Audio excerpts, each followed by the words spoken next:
தைப்பூசம் 2025 பிப்ரவரி 11 செவ்வாய்க்கிழமை அன்று வருகிறது. முருகப்பெருமானுக்கு உகந்த நாள் செவ்வாய்க்கிழமை. இந்த செவ்வாய்க்கிழமையிலேயே இந்த தைப்பூசம் விரதம் வர்றது ரொம்ப ரொம்ப சிறப்பு வாய்ந்தது. இப்படிப்பட்ட சக்தி வாய்ந்த தைப்பூச விரதம் 2025 21 நாள் விரதம் இருப்பவர்கள் என்னென்ன விஷயங்களை செய்யணும் அப்படிங்கிறத தெளிவாக இந்த பதிவில் பார்த்துடலாம். அதுக்கு முன்னாடி ஒரு சின்ன தகவல். நம்மக்கிட்ட தைப்பூச ஆஃபர் ப்ரைஸில் வேல்மாறல், திருப்புகழ், கந்தர் கவசங்கள் இந்த 3 புத்தகமுமே ஆஃபர் ப்ரைஸில் போயிட்டுருக்கு. இப்போ எங்களுக்கு தனித்தனியாக வேணும்னாலும் நம்ம தனித்தனியாகவும் கொடுத்துட்ருக்கோம். ஒரு புக்கு வேணும்னாலும் கூட நம்ம டெலிவர் பண்ணிட்டு தான் இருக்கோம். அதோட தைப்பூசத்தில் ஓம்பேல் விளக்கு 4 இன்ச் சைஸ் பித்தளை ஓம்பேல் விளக்கு 199 ரூபா ஆஃபர் ப்ரைஸில் போயிட்டுருக்கு.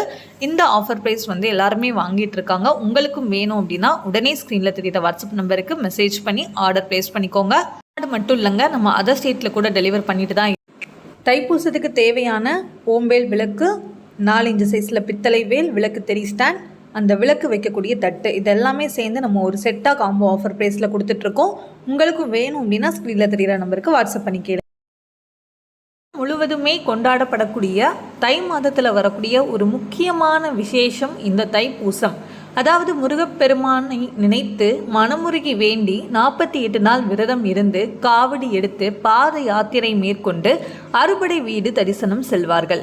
வேண்டுதல்கள் நிறைவேறதுக்காக ஒரு மண்டலம், அதாவது 48 நாட்கள் என்ன பண்ணுவாங்க அப்படின்னா முருகப்பெருமானுக்கு விரதம் இருந்து வழிபாடு செஞ்சு வருவாங்க.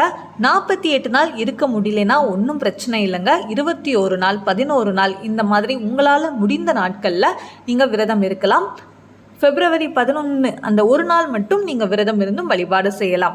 21 நாள் விரதம் இருப்பவர்கள் நேற்று சிலர் ஆரம்பிச்சிருப்பீங்க.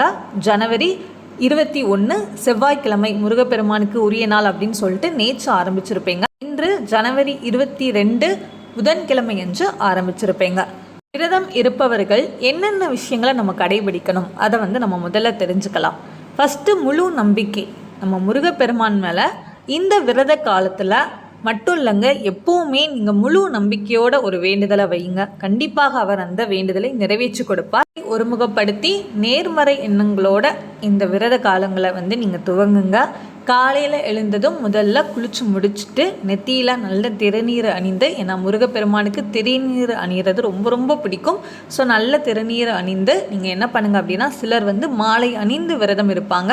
மாலை அணிந்து விரதம் இருக்கிறவங்க நீங்கள் கோவிலுக்கு செஞ்சு, முருகப்பெருமானுடைய கோவிலுக்கு செஞ்சு நீங்கள் அங்கே வைத்து மாலை அணிந்து விரதத்தை துவங்கலாம். மாலை அணியாமலும் நீங்கள் விரதத்தை நீங்கள் ஆரம்பிக்கலாம். காலையில் எழுந்ததும் ஃபஸ்ட்டு குளிச்சு முடிச்சுட்டு நெச்சியில் திருநீரை அணிந்து முருகப்பெருமானுடைய படம், சிலை இருந்துச்சு அப்படின்னா கண்டிப்பாக அபிஷேகம் செய்யுங்க. உங்களால் முடிந்த பொருட்கள் வைத்து அபிஷேகம் செய்யுங்க.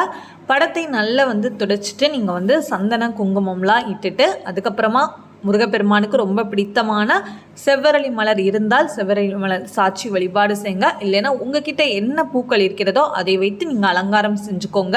வேல் இருந்துச்சு அப்படின்னா அந்த வேலுக்கும் அபிஷேகம் செய்யுங்க. சிலை இருந்துன்னா சிலைக்கும் அபிஷேகம் செஞ்சுக்கோங்க. உங்களால் முடிந்த எளிய நெய்வேத்தியம் எதுவோ அதை நீங்கள் செஞ்சு வழிபாடு செய்யுங்க.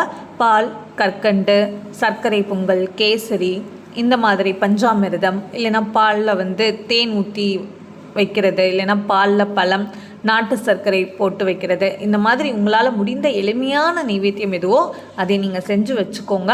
கண்டிப்பாக முருகப்பெருமானை முழு நம்பிக்கையோடு வழிபட்டாலே அவர் நமக்கான வேண்டுதலை நிச்சயம் நிறைவேற்றி கொடுப்பார். மாலை என 2 நேரத்திலையுமே வீட்டில் விளக்கேற்றி வழிபாடு செய்யுங்க. உங்களால் முடிந்துன்னா காலை மாலை என 2 நேரத்திலையுமே கந்தசஷ்டி கவசம் பாராயணம் பண்ணுங்கள்.